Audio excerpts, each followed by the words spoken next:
உனக்கு புரியல. உனக்கு சின்னவன் தான் ரொம்ப இஷ்டம்னு யாருக்கும் தெரியாதுன்னு நினைச்சிட்டு இருக்க. ஆனா ஒரு மூலையில இருந்து பெரியவன் எல்லாத்தையும் பார்த்துக்கிட்டே இருப்பான்.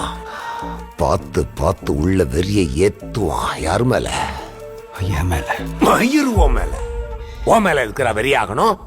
உன் சின்னவன் மேல வெறிய ஏத்தி ஏத்தி நாளைக்கு நீ செத்ததுக்கு அப்புறம் சொத்து விஷயத்துல பெரியவன் சின்னவனை ஏமாத்திட்டான்னா செத்து நீ என்ன பண்ணுவ?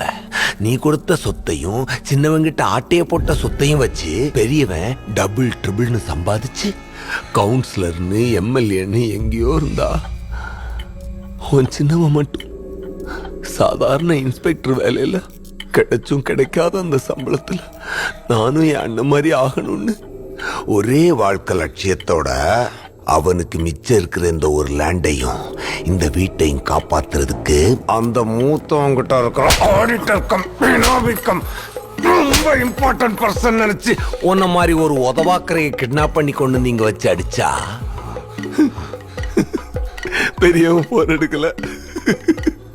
பாத்தியா உன் பாசத்தோட பார்ஷியாலிட்டியால எவ்வளவு பிரச்சனை?